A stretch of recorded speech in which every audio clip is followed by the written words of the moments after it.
وبركاته. الحمد لله وكفى وسلام على عباده الذين اصطفى. أما بعد فأعوذ بالله من الشيطان الرجيم. بسم الله الرحمن الرحيم. إنك لعلى خلق عظيم. صدق الله العظيم. ঐতিহ্যবাহী জামিয়া ইসলামিয়া আমদাদুল উলুম কর্তৃক আয়োজিত বাৎসরিক সিরাতুন নবী সাল্লাল্লাহু আলাইহি ওয়াসাল্লাম অনুষ্ঠানে উপস্থিত সম্মানিত সভাপতি ও বিজ্ঞ বিচারক মণ্ডলী, আমার সামনে বসা বাংলার বিভিন্ন অঞ্চল থেকে আগত এক ঝাঁক রাসূল প্রেমিক ছাত্র ভাইয়েরা, সবাইকে জানাই আমার পক্ষ থেকে আন্তরিক শুভেচ্ছা ও মুবারকবাদ। মুহতারাম হাজিরিন, আজকে আমার আলোচ্য বিষয় হচ্ছে নবীজি সাল্লাল্লাহু আলাইহি ওয়াসাল্লামের মুক্তি জীবনী।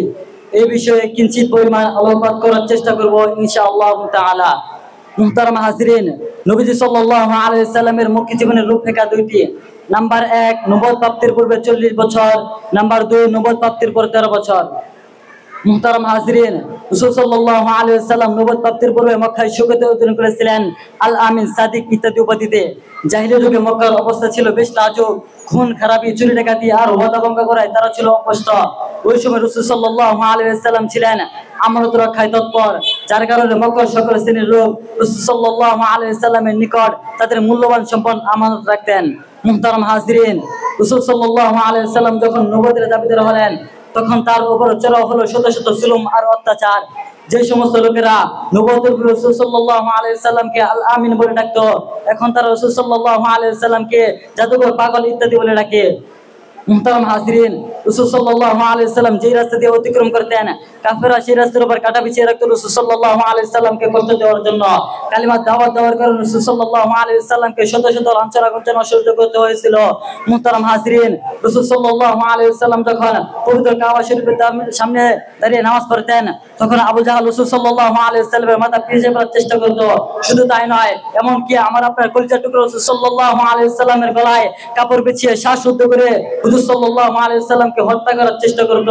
মুহতারাম হাজিরিন, মক্কার কাফেররা যখন অত্যাচার করে দাওয়াতি কাজকে বাধা দিতে পারলো না, তখন তারা ভিন্ন পন্থা অবলম্বন করলো। তারা একজন প্রতিনিধিত্ব করলো, যার নাম উকবা ইবনে আমর।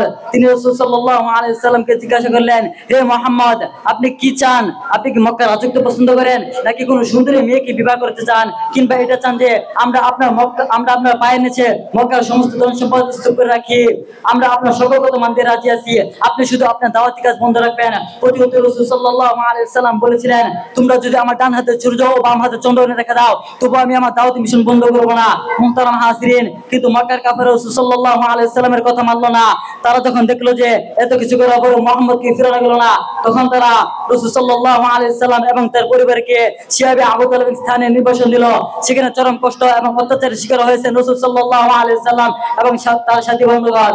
তারপর 3 বছর পর আল্লাহ তাআলা মেহেরবানিতে মুক্তি লাভ করেন। মুহতারাম হাজিরিন, এক পর্যায়ে যখন মক্কার কাফেররা রাসূল সাল্লাল্লাহু আলাইহি ওয়াসাল্লামকে দুনিয়ার জমিন থেকে বিদায় করার ষড়যন্ত্র করলো, তখন রাসূল সাল্লাল্লাহু আলাইহি ওয়াসাল্লাম বাধ্য হয়ে আল্লাহ তাআলার আদেশে মদিনায় হিজরত করেন। মুহতারাম হাজিরিন, এই ছিল নবীজি সাল্লাল্লাহু আলাইহি ওয়াসাল্লামের মুক্তি জীবনী।